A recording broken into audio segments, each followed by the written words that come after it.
мен құрметті әріптестер, мен Угиева Розалина Рамилқызы, Жетісу облысы, Алакөл ауданы, Үшарал қаласы, Ахмет Байтұрсынұлы атындағы жалпы орта білім беру мектебінің математика пән мұғалімі, педагог модератор. Мақсаты оқушылардың пәнге деген қызығушылығын заманауи платформалар арқылы арттыра отырып, ойлау жүйесін дамыту. Білім берудегі заманауи платформалар мұғалімдерге де, оқушыларға да тиімді екенін сіздерге ұсынып отырған платформа WooClub деп аталады. Алдымен бұл WooClub платформасын Google-ға осылай жазсаңыздар шығады. Және де тіркелу үшін осы жерде бізге email почтамыз қажет болады. Email почта және де паролі. Немесе Google почтамен де тіркелсеңіздер болады. Get Start ағылшынша сіздерге түсініксіз болса, тілін ауыстырып, орыс тіліне қойып алсаңыз. Қысқаша mathematics деп жазбай қойық. Қысқаша мәзіс деп жазып көрейік. Next, келесі батырмасын басамыз. Ең алғашқы сұрағыңды таңда деп тұр.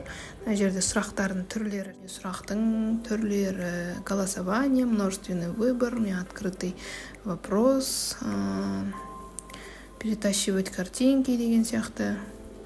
Найти на изображение дейді, соответствие, найдите число, міне обратная связь. Осылай алуға болады негізі. Мозговой штурм, кез келгенін таңдап өздеріңіз сұрақ жасасаңыздар болады. Рейтинг, кімнің рейтингі жоғары, оқушылардың рейтингісін тапса болады. Аудио, видео қоссаңыздар болады. Слайд қосып қойсаңыздар болады. Таймер қоюға болады. Выращивать колесо деп тұр тоже, выращивать колесо тоже оқушыларға қызық. Енді осы жерде мынандай голосованиеден бір сұрақ жасап көрейік қазір. Міне сұрақтар құрастырдық. Енді осы сұрақтарымызды, дайын болған сұрақтарымызды бөлісу батырмасын, шер батырмасын басу арқылы оқушыларға осылай таратсақ болады. QR-код арқылы жібереміз. Здравствуйте, ребята! Здравствуйте! Сложение рациональных чисел с помощью координатной прямой. Целью урока является выполнять сложение и вычитание целых чисел с помощью координатной прямой. Для начала, ребята, давайте вспомним, что такое координатная прямая. Хорошо, Егор? Координатная прямая — это луч с отрезками.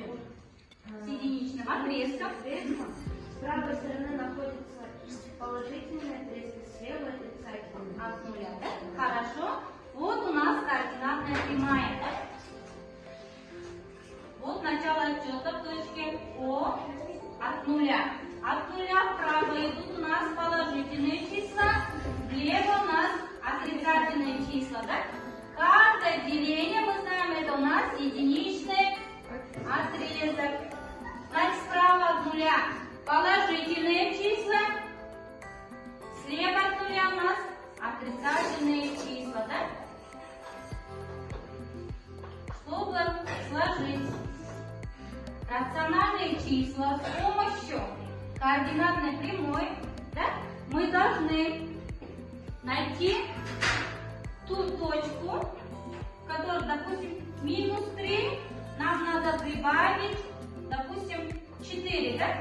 Значит, находим точку минус 3, координату минус 3. Вот у нас координата минус 3. Если у нас стоит знак плюс, от этой точки вправо делаем 4 шага. Значит, вот смотрите. Раз, два, три, 4. Значит, минус 3 плюс 4 будет 1. А если нам нужно, допустим, смотрите, ребята, 2 минус, допустим, 4. Что мы должны сделать? Найти на координатной прямой, что? Вот мы нашли. Теперь что делать? Если у нас минус, хорошо, Настя? Идти влево от этого числа. И считаем вот. Раз, два, три, 4. Значит, получится у нас минус 2.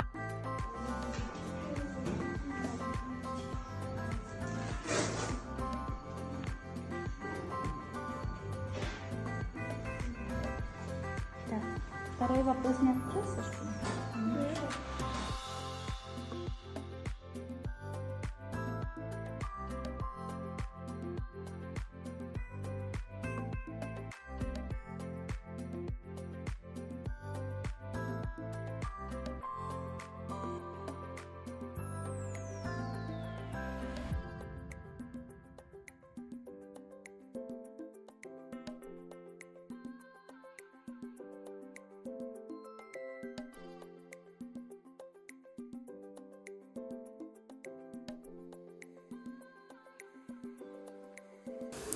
Оқушылардың жарыса жасап жатқандарын осы жерден байқауға болады. Бұл жерде оқушылардың неше оқушы қай жауапқа жауап беріп жатқанын, қай жауапты таңдап жатқанын және де оқушылардың рейтингісін байқауға болады. Міне осы жерде астыңғы жағында оң жақ бұрышта 19-дан 16 бала, 17 бала, 18 бала жауап берді деп неше бала жауап бергені барлығы көрініп тұрады.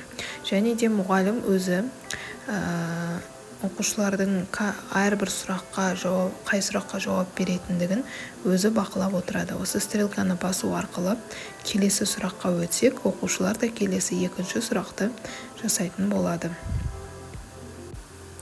Оқушылар екінші сұрақты көрді, енді қазір екінші сұраққа жауаптарын беретін болады. Әр оқушы жауап берген сайын бізге осында рейтинг шығып тұрады. Яғни екінші жауапқа, 5 деген жауапқа 100% 2 оқушы жауап берді. Міне 4 оқушы жауап берді. Қайсысы қателесті, қайсысы дұрыс жауап беріп жатыр, мұғалім өзі көріп отырады, байқап отырады, бағалайды. Келесі сұрақтың түрі бізде голосование. Яғни оқушылар дауыс беру арқылы өздерінің жауаптарын беретін болады. Қай жауапқа олар көп дауыс береді, сонымен байқап отырады мұғалім. Мысалға, міне 4. Бір оқушы 4 жауабын жазды. Әзірге бізде 4, 2 оқушы 4 жауабын жазды. 4 оқушы 4 жауабын жазды. Қазір оқушылардың жасағандарын күте тұрамыз. Әзірге 7 оқушы 4 жауабын жазды. Қателескен оқушы жоқ, дұрыс жауап беріп жатыр. 10 оқушы 4 жауабын жазды. Бір оқушы 0 жауабын белгіледі. 0 жауабын жазды. 13 оқушы 4 жауабын жазды. 15 оқушы 4 жауабын жазды.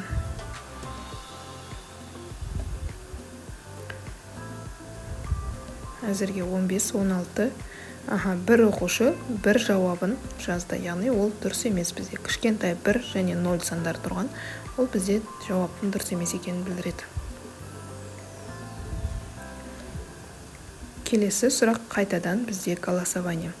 Балалар қайтадан дауыс бере бастайды дұрыс жауапқа. Бұл жерде балалар әрқайсысы өздерінің жауаптарын жазады және де жауап осылай тақтаға шығып тұрады. Яғни әрқайсысы өздері жауап жазған жауаптарына астына лайк басса болады. Яғни бұл жерде де дауыс берген сияқты кімде көп лайк жиналады, демек сол жауап дұрыс деген сөз. Мұғалім өзі де осы жерден лайк басып отырса болады әрбір жауапқа. Кімдікі дұрыс, соған лайк басып отырады мұғалім.